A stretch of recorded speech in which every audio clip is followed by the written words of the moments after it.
Hello friends, आप सभी का आइकॉनिक क्लास में स्वागत है। मैं शंभू कुमार। दोस्तों, आप लोगों के बीच क्लास 9 का ज्योग्राफी लेकर आया हूं।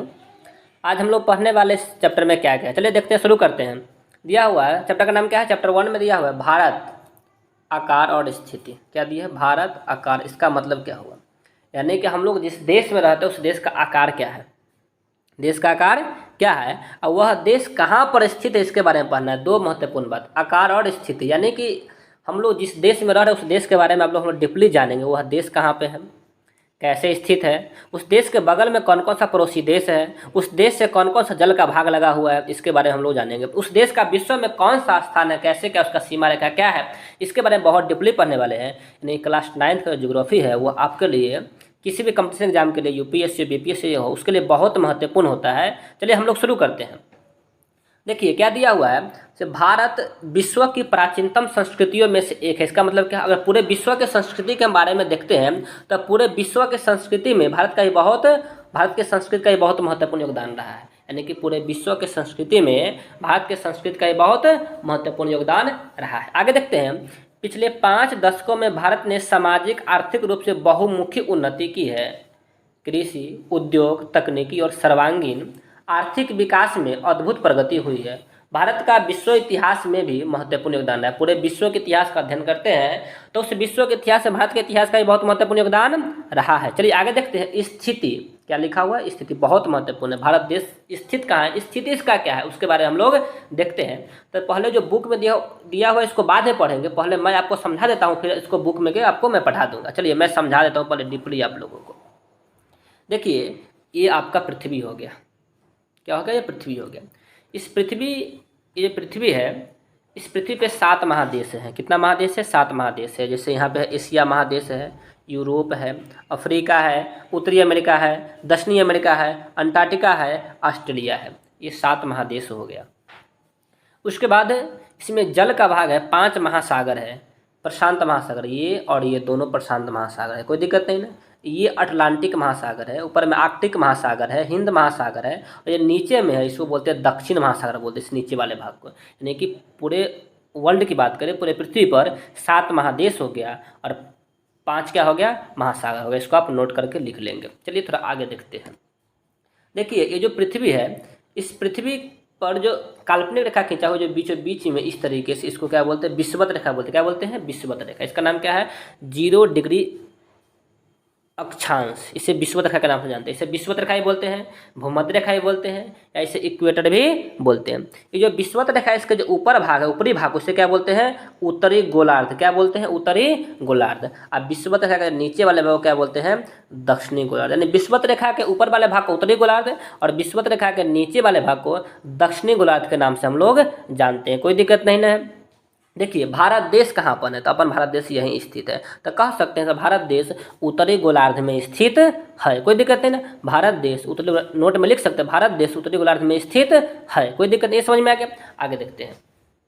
ये विषुवत रेखा है। इस विषुवत रेखा के ऊपर, विषुवत रेखा क्या है? 0 डिग्री। इसका नाम क्या है? 0 डिग्री अक्षांश। इसके ऊपर में 90 डिग्री है, 1 डिग्री, 2 डिग्री, इस तरीके से कितना डिग्री है? 90 डिग्री। और नीचे भी 90 डिग्री है, 1 डिग्री, 2 डिग्री, इस तरीके से नीचे भी कितना है? 90 डिग्री है। तो ऊपर वाले को बोलेंगे 90 डिग्री नॉर्थ, नीचे वाले को बोलेंगे 90 डिग्री साउथ। कोई दिक्कत नहीं ना। अब देखिए यहाँ पर जैसे लिखा हुआ है 75 डिग्री, तो ये क्या होगा? उत्तर। यानी कि 75 डिग्री 75 डिग्री उत्तर। नीचे में क्या होगा? दक्षिण। तो उत्तर और दक्षिण। तो ये जो एक है, एक स्पेशल नाम है यहाँ पे 23.5 डिग्री उत्तर। क्या नाम? 23.5 डिग्री उत्तर। तो जो 23.5 डिग्री उत्तर है वो भारत देश के बीचों बीच से गुजरा हुआ है। इसे कर्क रेखा के नाम से जानते हैं। क्या जानते हैं? इसे कर्क रेखा के नाम से जानते हैं। कर्क रेखा भारत के बीचों बीच से होकर गुजरती है। ये क्या है? 23.5 डिग्री उत्तरी अक्षांश है। क्या है? 23.5 डिग्री उत्तरी अक्षांश है। अगर नीचे में आते हैं, दक्षिण में आते हैं, तो यहाँ पे ये है 23.5 डिग्री दक्षिण, 23.5 डिग्री दक्षिण। इसे क्या कहते हैं? तो इसे मकर रेखा के नाम से जानते हैं। कोई दिक्कत नहीं ना। चलिए थोड़ा और हम लोग आगे देख लेते हैं। भारत के पक्ष में देखें, ये अपन देश भारत है, कोई दिक्कत नहीं। तो मैंने आपको अभी बता दिया हूँ से कर्क रेखा भारत देश के बीचों बीच से होकर गुजरती है, जो भारत देश के 8 राज्यों से होकर गुजरती है। भारत देश के 8 राज्यों से होकर गुजरती है। आप लिख सकते हैं से कर्क रेखा भारत देश के 8 राज्यों से होकर गुजरती है। 8 का नाम क्या है? गुजरात, राजस्थान, मध्य प्रदेश, छत्तीसगढ़, झारखंड, पश्चिम बंगाल, मिजोरम, त्रिपुरा, इस तरीके से मतलब भारत देश का ये राज्य कर्क रेखा इससे गुजरती है, कोई दिक्कत नहीं ना। ध्यान देंगे जो सबसे दक्षिण में है, सबसे नीचे में ये है, ये आप देख रहे हैं, ये क्या है, तो ये कितना अक्षांश है, तो ये 8 डिग्री 4 मिनट, ये क्या है 8 डिग्री 4 मिनट है। ये उत्तर में है ना, विषुवत रेखा का उत्तर में, इसलिए इसका नाम क्या पर 8 डिग्री 4 मिनट उत्तर। और ये है, ये क्या है ऊपर में, ये है 37 डिग्री 6 मिनट उत्तर। क्या है 37 डिग्री 6 मिनट उत्तर। तो यानी कि हम लोग भारत देश का जो अक्षांशीय विस्तार है वो हम लोग देख ले, कहाँ से कहाँ अक्षांशीय विस्तार है, तो 8 डिग्री 4 मिनट उत्तर से 37 डिग्री 6 मिनट उत्तर तक क्या इसका अक्षांशीय विस्तार है, कोई दिक्कत नहीं। अब देखते हैं देशांतरीय विस्तार, हम लोग कोई दिक्कत नहीं, आप लोगों को समझ में आ गया होगा। अगर हम लोग देशांतरीय विस्तार की बात करें, देशांतरीय विस्तार की बात करें, तो ये आपका देशांतर हो गया इस तरीके से, ये क्या हो गया 1 मिनट, ये क्या होगा आपका देशांतर हो गया, ये देशांतर हो गया। तो इस देशांतरीय विस्तार में इधर 1 2 3 इस तरीके से है, इधर भी कोई दिक्कत नहीं ना। इधर का नाम क्या पड़ा, इधर का नाम है पूरब, इधर का नाम क्या है पश्चिम, कोई दिक्कत नहीं ना। तो अपन जो भारत देश है, तो भारत देश इस रेखा के, भारत देश ये जो देशांतर रेखा है इसके पूरब में, कहाँ स्थित, इसके पूरब में स्थित है, इसलिए भारत यहाँ देखिए पूरब में है। तो कह सकते हैं भारत देश कहाँ स्थित है, तो भारत देश उत्तर और पूरब में स्थित है, उत्तर और पूरब में स्थित है, कोई दिक्कत नहीं ना। अब देखिए देशांतरीय विस्तार की बात अगर हम जहाँ तक करें तो आप लोग यहाँ पे देख सकते हैं अच्छे ढंग से जो ये है, ये क्या है, तो ये आपका है 68 डिग्री 7 मिनट ईस्ट उत्तर, सॉरी पूरब, क्या है 68 डिग्री 7 मिनट पूरब है। और ये क्या है, ये है आपका 97 डिग्री 25 मिनट उत्तर, यानी सॉरी पूरब यानी कि ईस्ट, कोई दिक्कत नहीं ना। ये आपका हो गया देशांतरीय विस्तार, कोई दिक्कत नहीं। अब देखिए यही बात आपको बुक में दिया हो जिसको मैं समझा देता हूँ। अब ध्यान देंगे, जो बात मैंने आपको बताया वही सेम टू सेम इसमें दिया हुआ है, कुछ अलग नहीं दिया हुआ। क्या दिया हुआ है, स्थिति के बारे में। तो भारत एक विशाल देश है, यह उत्तरी गोलार्ध में स्थित है, कोई दिक्कत नहीं, जो मैंने आपको समझा दिया उत्तरी गोलार्ध में स्थित है। और इसका मुख्य भाग 8 डिग्री 4 मिनट उत्तर से 37 डिग्री 6 मिनट उत्तर अक्षांश है, जो मैंने आपको अभी बता दिया हूँ। फिर क्या दिया हुआ है, 68 डिग्री 7 मिनट पूरब से 97 डिग्री 25 मिनट पूरब देशांतर तक है, जो भी मैंने आपको अभी बता दिया हूँ। कर्क रेखा 23 डिग्री 30 मिनट यानी कि 23.5 डिग्री, कितना डिग्री 23.5 डिग्री। जो अपन कर्क रेखा है भारत देश का वो क्या है 23.5 डिग्री उत्तर में है। कहाँ पे 23.5 उत्तर में, यानी कि 23 डिग्री 30 मिनट उत्तर में है। ये मैंने आपको अभी समझा दिया था, कोई दिक्कत नहीं। आगे देखेंगे क्या दिया हुआ है, लगभग 2 बराबर भाग, यानी कि जो कर्क रेखा है, कर्क रेखा भारत देश को लगभग 2 बराबर भागों में बांटती है, कोई दिक्कत नहीं। आगे दिया हुआ है से मुख्य भूभाग के दक्षिण पूर्व में अंडमान और निकोबार द्वीप समूह, बंगाल की खाड़ी में तथा दक्षिण पश्चिम में लक्षद्वीप द्वीप समूह अरब सागर में स्थित है। अब देखिए मैं थोड़ा इसको समझा देता हूँ, 2 महत्वपूर्ण बात दिया हुआ है। ये जो अपन भारत है, इस भारत के इधर अरब सागर है, क्या है ये अरब सागर है, ये बंगाल की खाड़ी है, और नीचे में क्या है हिंद महासागर है, कोई दिक्कत नहीं ना। तो ये बंगाल की खाड़ी से, बंगाल की खाड़ी में क्या है, तो इसी बंगाल की खाड़ी में अंडमान निकोबार द्वीप समूह स्थित है, कोई दिक्कत नहीं ना। यानी कि बंगाल की खाड़ी में अंडमान निकोबार द्वीप समूह स्थित है। और ये जो अरब सागर है, अरब सागर में लक्षद्वीप स्थित है, यहाँ पे लक्षद्वीप, कोई दिक्कत नहीं। और नीचे क्या है अपन हिंद महासागर है। और ये जो आप देख रहे हैं ये क्या है आपका श्रीलंका, ये क्या है श्रीलंका। यानी कि जो बुक में दिया हुआ आपको समझ में अच्छे ढंग से आ गया। चलिए आगे देखते हैं हम लोग। दोस्तों क्या दिया हुआ आगे, इतना हो गया, दिया हुआ है से भारत। आगे क्या आप जानते हैं भारतीय संघ राज्य का सबसे दक्षिणी बिंदु, भारतीय संघ राज्य का सबसे दक्षिणी बिंदु जो इंदिरा बिंदु कहा जाता था, सन 2004 में सुनामी लहरों के कारण समुद्र में जलमग्न हो। चलिए इसको बहुत डीपली समझते हैं हम लोग मैप में, कोई दिक्कत नहीं ना। यहाँ देखते हैं मैप में, ध्यान देंगे आप लोग। दिया हुआ है जो भारत का उत्तरी बिंदु है, सॉरी सबसे दक्षिणतम बिंदु, जो उत्तरी बिंदु है, ये उत्तरी बिंदु, इसका नाम क्या है, इसके नाम है इंदिरा कौल नाम है। और ये जो है ये इस बिंदु का नाम है इस कन्याकुमारी नाम है। लेकिन जो अंडमान निकोबार द्वीप समूह जो सबसे उत्तरी बिंदु था यहाँ पे, सॉरी सबसे दक्षिणी बिंदु था यहाँ पे सबसे दक्षिणी, इसका नाम क्या था, इसका नाम है इंदिरा पॉइंट नाम है।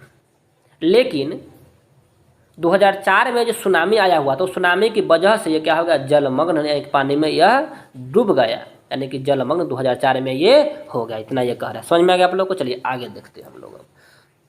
इतना समझ में आ गया। अब देखते हैं देश का आकार क्या है, यानी कि देश के आकार के बारे में हम लोग बहुत डीपली जानने वाले। अपन भारत देश का आकार आप समझेंगे क्या है आकार। चलिए देखते हैं आकार के बारे में। ध्यान दीजिए, दिया हुआ है भारत के भूभाग का कुल क्षेत्रफल 32.8 लाख 32.8 लाख वर्ग किलोमीटर, यानी कि भारत देश का कुल क्षेत्रफल कितना है, तो भारत देश का लिख सकते हैं आप लोग, भारत देश का क्षेत्रफल 32.8 लाख वर्ग किलोमीटर है। यह क्षेत्रफल विश्व के कुल क्षेत्रफल के, यह क्षेत्रफल विश्व के कुल क्षेत्रफल के भौगोलिक क्षेत्रफल का 2.4, यानी कि पूरे विश्व के क्षेत्रफल के 2.4% है, पूरे विश्व के क्षेत्रफल के 2.4% है, जो आप लोगों को समझ में आ गया, कोई दिक्कत नहीं ना। चलिए आगे देखते हैं हम लोग। दिया हुआ है चित्र 1.2 से स्पष्ट है कि भारत विश्व का 7वां बड़ा देश है, यानी कि अगर क्षेत्रफल की तुलना में हम लोग अध्ययन करते हैं तो भारत से 6 बड़ा और देश है जो क्षेत्रफल में बड़ा है, यानी कि क्षेत्रफल की दृष्टि से भारत का विश्व में 7वां स्थान है, यानी कि भारत से 6 और बड़ा देश है जो क्षेत्रफल में भारत से बड़ा है। अच्छा का नाम यहाँ नीचे दिया, उसको हम देख लेते हैं। विश्व में सबसे बड़ा देश क्षेत्रफल की दृष्टि से, तो क्षेत्रफल की दृष्टि से सबसे बड़ा देश कौन है, रूस है। 2 में क्या है, कनाडा है। 3 में संयुक्त राज्य अमेरिका है। 4 में चीन है। 5 में ब्राज़ील है। 5 में क्या है, ब्राज़ील है। 6 में क्या है, ऑस्ट्रेलिया है। 7 में क्या है, भारत है। यानी कि विश्व में जो सबसे बड़ा देश है क्षेत्रफल की दृष्टि से वो क्या है, रूस है। और 7वां स्थान पे कौन है, अपन भारत है। कोई दिक्कत नहीं, आपको ये समझ में आ गया आकार। चलिए आगे देखते हैं हम लोग क्या कह रहा है, यही कह रहा था, यही इसमें कह रहा था 7वां स्थान है क्षेत्रफल की दृष्टि से, कोई दिक्कत नहीं ना। भारत की स्थल सीमा रेखा, भारत की स्थल सीमा रेखा लगभग 15,200 किलोमीटर तथा समुद्री तट रेखा अंडमान और निकोबार द्वीप समूह तथा लक्षद्वीप समूह के साथ 7516.6 किलोमीटर। इसको हम लोग बहुत डीपली समझते हैं, आप जरा ध्यान देंगे, बहुत डीपली समझते हैं, कोई दिक्कत नहीं ना। देखिए देश का 2 सीमा रेखा है, एक स्थल सीमा रेखा है और एक तट वाला सीमा रेखा है जो पानी से लगा हुआ है। तो स्थल सीमा रेखा यहाँ से हुआ, इस तरीके से लेकर इस तरीके से लेकर यहाँ तक ये स्थल सीमा रेखा हुआ, और जो तटीय सीमा रेखा है वह यहाँ से लेकर इस तरीके से है, और यहाँ अंडमान निकोबार द्वीप समूह से ये तटीय लिखा हो गया। तो पूरा जो स्थलीय सीमा रेखा है, ये स्थलीय सीमा रेखा के बारे में इसमें क्या कह रहा है, तो स्थलीय सीमा रेखा की लंबाई कितना है, तो 15,200 किलोमीटर। कितना है ये, 15,200 किलोमीटर स्थलीय सीमा रेखा है।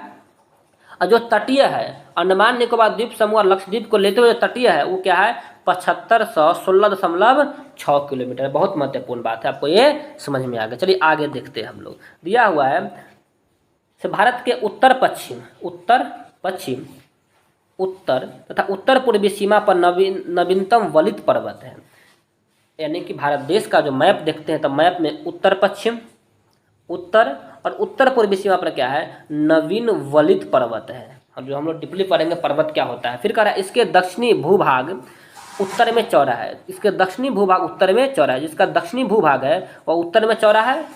आगे कह रहा है 22 डिग्री उत्तरी अक्षांश को हिंद महासागर की ओर संकर जाता है, यानी कि 22 डिग्री उत्तरी अक्षांश से हम नीचे की ओर आते हैं तो हिंद महासागर इसका आकार क्या होता है, संकरा आकार हो जाता है। कोई दिक्कत नहीं ना। फिर कह रहा है इसके पश्चिम में अरब सागर और पूरब में बंगाल की खाड़ी स्थित है। इसके पश्चिम में क्या, अरब सागर, पूरब में क्या, बंगाल की खाड़ी स्थित है। चलिए पहले मैं इसको देख लेता हूँ मैप में जो बात दिया हुआ है। ये आपका इंडिया है, कोई दिक्कत नहीं, ये समझ में आ गया। देखिए इस इंडिया के पूरब कहाँ गया, ये पूरब है, ये पश्चिम है, ये उत्तर है और ये क्या है, दक्षिण है। तो इस दक्षिण में क्या है, इसी दक्षिण में आपको मैंने पहले बता दिया हूँ, इस दक्षिण में क्या है, इस दक्षिण में हिंद महासागर है, बंगाल की खाड़ी, और ये क्या है, अरब सागर है। ये आपको बेहतरीन समझ में मैप में आ गया होगा, कोई दिक्कत इसमें नहीं है। चलिए आगे देखते हैं, आगे हम बात करते हैं। देखिए आगे क्या दिया हुआ है, अगर मैं आगे बात करूँ तो इसमें क्या दिया हुआ है 1.3 में देखिए कि अक्षांश और देशांतर का विस्तार लगभग 30 डिग्री है। मैंने पहले बता दिया हूँ अक्षांश और देशांतर का विस्तार कितना है, 30 डिग्री है। मैंने इसको समझा देता हूँ। जैसे कि अगर मैं बात करूँ तो अक्षांशीय विस्तार क्या है, अक्षांशीय विस्तार क्या है, तो 8 डिग्री 4 मिनट से 37 डिग्री 6 मिनट, ये सब क्या है, ये सब आपका नॉर्थ में है। देखिए इसका अंतर लगभग 30 है, तो इसका अंतर लगभग 30 है, इसीलिए कह रहा है भारत देश का अक्षांशीय विस्तार कितना है, लगभग 30 डिग्री है। कितना है, अक्षांशीय विस्तार 30 डिग्री है। अब देखते हैं देशांतरीय विस्तार। देशांतरीय विस्तार क्या है, देशांतरीय विस्तार है 68 डिग्री 7 मिनट, 68 डिग्री 7 मिनट से 97 डिग्री 25 मिनट, 97 डिग्री 25 मिनट। कोई दिक्कत नहीं। ये भी अंतर लगभग कितना है, इसका भी 30 से है, इसका भी अंतर कितना है, 30 से है। तो कह सकते हैं तो भारत देश का अक्षांशीय और देशांतरीय विस्तार कितना है, लगभग 30 डिग्री। कितना है? 30 डिग्री। तो वही बात इसमें दिया हुआ है। वही बात क्या दिया हुआ है? दिया हुआ है से अक्षांश और देशांतर विस्तार लगभग 30 डिग्री। इसको बहुत महत्वपूर्ण बात आप लिख सकते हैं। से भारत देश का अक्षांश और देशांतर का विस्तार लगभग 30 डिग्री है। कोई दिक्कत? आगे देखते हैं। दिया हुआ है परंतु फिर भी पूर्व पश्चिम का विस्तार उत्तर दक्षिण के विस्तार की अपेक्षा कम है। पूर्व पश्चिम का विस्तार जो है से उत्तर दक्षिण की अपेक्षा कम, यानी उत्तर दक्षिण का विस्तार ज़्यादा है, पूर्व पश्चिम का विस्तार क्या है? कम है। आगे देखते हैं। आगे देखते हैं हम लोग। दिया हुआ है से गुजरात से अरुणाचल प्रदेश के स्थानीय समय में 2 घंटे का अंतर, यानी कि जो गुजरात राज्य है, भारत देश का मैप देखेंगे तो गुजरात राज्य है और अरुणाचल प्रदेश से इसका जो स्थानीय समय है ना, इसमें 2 घंटा का अंतर है। इसको मैं अभी बतलाऊंगा। फिर कह रहा है इसमें कि 82.5 डिग्री पूर्वी देशांतर को मानक समय रेखा, भारत का मानक समय रेखा माना गया है, जो कि उत्तर प्रदेश में मिर्जापुर से गुजरती है। उत्तर प्रदेश में मिर्जापुर से गुजरती है। अक्षांश का प्रभाव दक्षिण से उत्तर की ओर दिन और रात की अवधि पर होता है। चलिए मैं अब इसको बहुत डीपली मैप में समझाने वाला हूँ, आप लोगों को ध्यान देंगे आप लोग। देखिए दिया हुआ है से भारत का जो ये इंडिया है, इंडिया के सबसे पूर्वी में, सबसे पूर्व में, ये सबसे पूर्वी राज्य और ये पश्चिमी राज्य है। सबसे पूर्वी राज्य का नाम क्या है? अरुणाचल प्रदेश। क्या है? अरुणाचल प्रदेश। कोई दिक्कत नहीं। सबसे पश्चिमी का नाम क्या है? गुजरात नाम है। क्या नाम है? गुजरात नाम है। कोई दिक्कत नहीं ना। सबसे पूर्वी अरुणाचल प्रदेश, पश्चिमी का गुजरात है। देखिए इस दोनों के जो समय अंतराल है, समय का जो अंतर है इस दोनों राज्य में 2 घंटे का अंतर। कितना घंटे का अंतर है? 2 घंटे का अंतर। कोई दिक्कत नहीं, क्योंकि ये जो है ये अगर इसका हम अक्षांश देखते हैं, सॉरी इसका देशांतर देखते हैं, ये क्या है? 68 डिग्री 7 मिनट और ये क्या है? 97 डिग्री 25 मिनट। इसका मतलब इसका अंतर कितना हुआ? 30 डिग्री का अंतर हो गया। तो 30 डिग्री अंतर होने का मतलब 1 डिग्री अंतर में 4 मिनट, यानी कि पृथ्वी को 1 डिग्री घूमने में लगता है 4 मिनट का समय। कितना लगता है? 4 मिनट का समय। तो अंतर 30 मिनट है, सॉरी अंतर 30 डिग्री है। तो 30 डिग्री में कितने मिनट का अंतर होगा? तो 30 डिग्री बराबर 30 गुने 4 मिनट। क्या हो जाएगा? 30 गुने 4 मिनट, यानी कि 4 के बाद 120 मिनट। क्या हो जाएगा आपका? 120 मिनट, यानी कि 2 घंटा है। 2 घंटा। तो क्या कहने का मतलब हुआ? तो भारत का जो सबसे पूर्वी राज्य है, पूर्वी राज्य और पश्चिमी राज्य का समय का जो अंतर है वो कितना है? लगभग 2 घंटा, यानी कि यहाँ से यहाँ का समय का अंतर कितना है? 2 घंटा वो दिया हुआ। कोई दिक्कत नहीं। अब देखिए ये 68 डिग्री 7 मिनट, 97 डिग्री 25 मिनट, बीच वाला समय को मानक रेखा माना गया। इसका नाम क्या है? 82 डिग्री 30 मिनट। 82 डिग्री 30 मिनट कहने का मतलब हुआ, सॉरी 82 डिग्री कहने का मतलब क्या हुआ? से 82.5 डिग्री, यानी कि भारत देश का जो मानक समय रेखा है वो क्या है? 82.5 डिग्री है, जो कहाँ पे से गुजरती है? तो यह उत्तर प्रदेश से गुजरती है, जो आप लोगों को समझ में बेहतर आ गया होगा। कोई दिक्कत नहीं। चलिए ये हम लोग बनाए हैं।